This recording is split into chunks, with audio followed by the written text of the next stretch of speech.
Thank you. What an honor it is to be here on the virtual stage with you today, Shaquan, Pizza Hut's first Chief Equity Officer in the role for just about a month. Your list of accomplishments is long at Pizza Hut and otherwise, and with that, you bring incredible experience and perspective to your work. Harvard Law School graduate, former business litigator, alumnus of the Latino Center for Leadership Development's Leadership Academy, and the Dallas Mayor's Star Council, and the list goes on and on. But before we get started, just a little bit of context setting, if I may. First, I want to say that we at Zeno have been proud to call Pizza Hut a client for the better part of a decade. Over the years, we've done a lot of great work, oftentimes aligning lighthearted cultural moments, sports and entertainment, for example, to our love of pizza and Pizza Hut. But the work we're doing today and the conversations like this are our most important collaboration as we take responsibility, take a stand up for what is right beyond the products and services we sell. On a personal note, I, like many others, were awakened by the events of this year, Breonna Taylor, George Floyd, those before and after. And there's part of me that's embarrassed that it took these tragedies to raise my own consciousness about what has been a decades-long, insidious part of American life. I've heard from people in my own organization and clients about the anger and the sadness they feel. So I've done a lot of my own soul searching. In fact, when I asked a Black colleague this past summer, a member of our leadership team, how he was feeling, he said, and I will never forget, "Don't ask me how I'm feeling. How are you feeling? What are white people talking about around the dinner table?" Exactly right. What are we, myself included, as white people of privilege doing to move from talk to action, from social media posts to permanent change? So, Shaquan, listening and learning from people like you who've always been on the front lines of racial inequality, having uncomfortable conversations, is such an important part of the hard work to be done. So that brings me to my first question. You talk about encoding equity into the fabric of the company. Where do you even begin? And what worries you most about making lasting systemic change in a company as big and complex as Pizza Hut, with its franchise model, full-time, part-time employees, corporate staff, in communities across the country? Yeah, that is a great question, Barbie. Thank you for asking that. I think we begin with three things. There are three principles that I'm constantly talking about in our business. The first one is intentionality. The second one is authenticity. And then the third one is humility, which is kind of why I have this shirt on. I'm actually talking to some of our franchisees and employees right after this about humility and listening. So those are the things that we have to lead with. Those are the three lights that we have to actually turn on to really make sure that we encode this in the business. I think we start with creating a culture of listening and learning, first and foremost, right? I mean, there's so much going on. There's so much chatter in the world, and there's so many different experiences and lived experiences and perspectives that people need to explore. We got to create an environment where people actually engage that at work. And it's got to be real at our headquarters. It's got to be real at our restaurants. It's got to be real in so many places, because we think that the world ought to be different every time a Pizza Hut opens its doors. And so if we can start modeling some of that action and some of that activity inside of our business, then we can take it out into communities and make it real. But the point you make about the work to be done, it is so deep. It's so extensive. It's who we show up as an employer, who we show up as a franchisor, who we show up as a neighbor in the communities that we serve. And to your point about, what worries me most in a complex model, I don't know that I'm worried about things. I look at potential obstacles, Barbie, as a chance to really lean in and hurdle some things, such that when you get there, you can look back and see you've made really substantive progress. But what's unique about our business is that we are incredibly, probably 98% plus, almost 99% franchised. And so when you and I go to Pizza Hut, what we're experiencing is what our customers are getting from our franchisees and their employees. And so any of the work that we're doing can't be ivory tower work at headquarters. It's got to be made real with our franchise partners so that it shows up for team members in restaurants, so that it resonates in the communities that we serve. And so that's the challenge. So I look at that as an opportunity to overcome an obstacle, to really invest against the proposition to make it real across all of our platforms. And I think you have a really interesting added challenge and opportunity in that you are operating in the communities. I mean, you, as you said, you're not just in the ivory tower, you are in many of the communities, certainly where we're seeing a lot of protests and violence in some instances. So there's probably added responsibility as far as that's concerned as well, to be attuned to the needs of very specific communities and knowing that one size does not fit all. Yeah, we take very seriously being a neighbor, and that means some things in Miami Beach, it means some things in Dallas, it means some things in other places. And so for us, it's an opportunity to understand what it means to really plant a flag and be a part of these neighborhoods and be a part of this, because our people are a part of these communities as well. And so at Pizza Hut, we're really focused on living out that and experiencing that alongside the folks that we're serving. Apologies if you heard my dog getting in on the action. I want to switch gears just a little bit now, Shaquan. This summer you wrote really quite a astounding op-ed in the Dallas Morning News. It was hard to read, but so necessary. I encourage everyone to look it up. And your opening line says it all, and I quote, "America has stumbled down a hall of mirrors for centuries, admiring its distorted reflection. It basks in self-describers, land of the free. It's reassured by framing protestations, all men are created equal, and then you add illusions kill." What was the response to this piece, Shaquan, and why did you choose not to acknowledge your role at Pizza Hut in your byline? Yeah, no, it's that's also a good question. So I wrote this because I really try to add to the public discourse and elevate the dialogue. And so I want to contribute something into the moment that would cause a lot of folks to pause and reflect, ask ourselves hard questions, and perhaps reach out to other people. To be honest, I left my company title out of that because I knew that I was saying something that was pushing the envelope a little bit.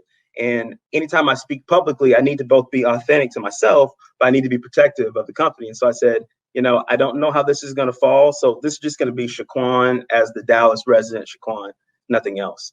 But I was stunned because all that protection that I was trying to do to not have that show up and potentially blow back on the company the wrong way.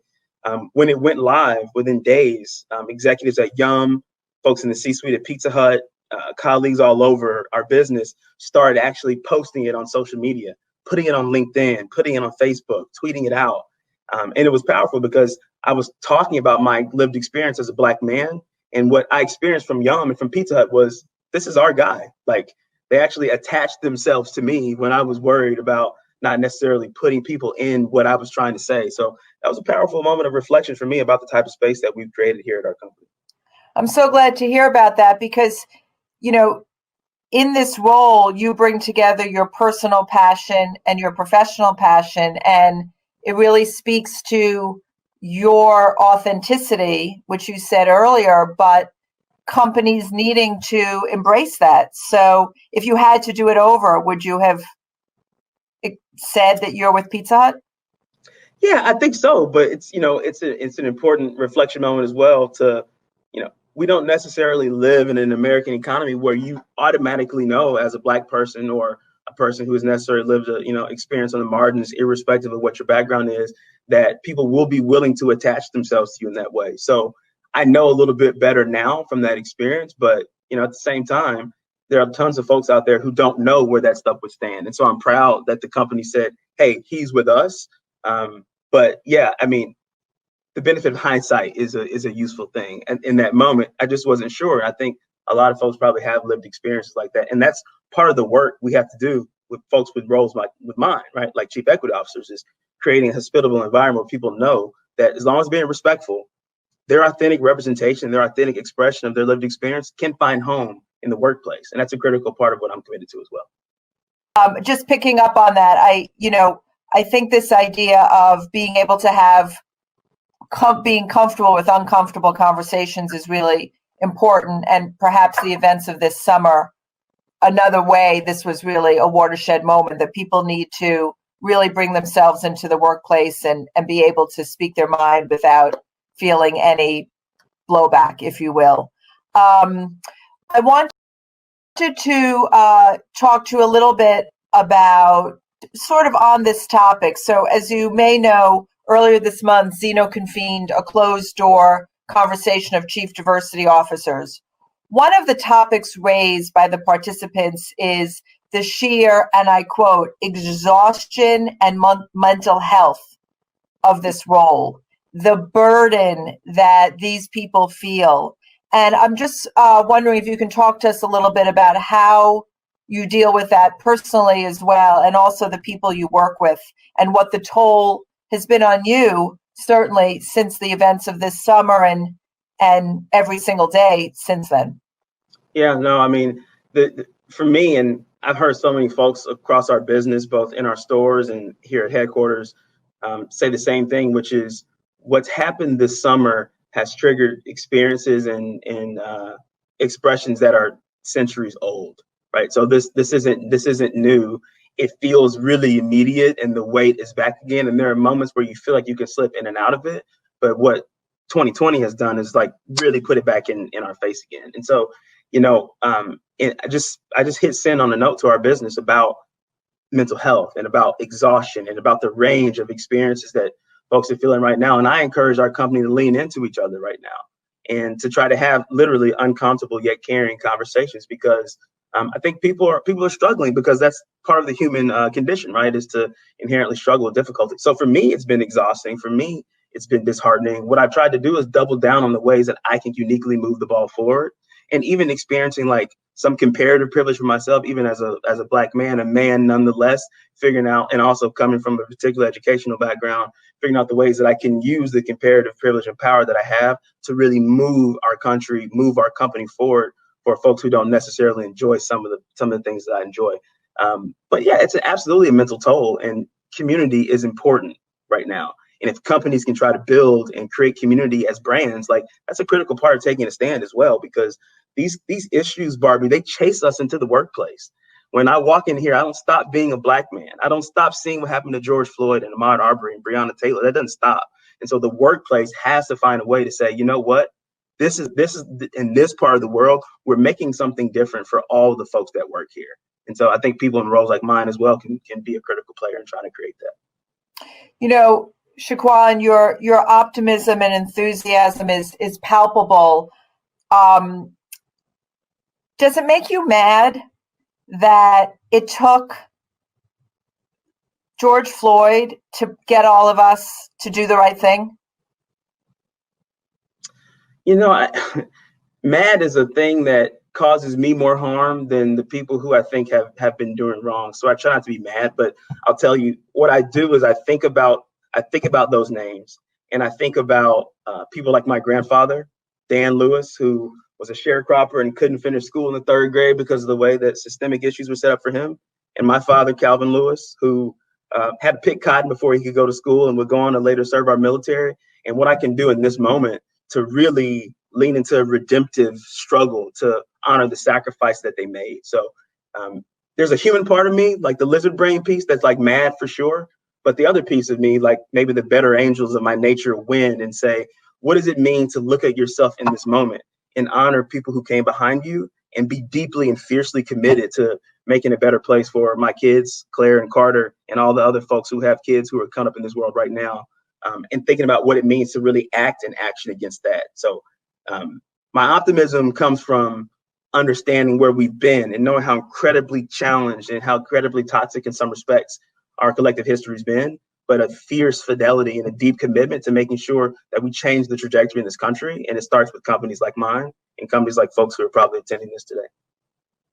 Well, thank you. I mean, the idea of all of us having to do this together, no one person, no one company can solve these issues, but the way companies are starting to come together is really so gratifying. And for all of us personally at Zeno, thank you. And to the extent we can use our platforms and our voices to move this forward, we are committed. I hope that we can come back a year from now and talk about the progress that has been made and the change that together we've been able to put into the system. So thank you for sharing your insights with us today. We wish you so much good luck in your journey forward, and keep wearing those t-shirts and being who you are.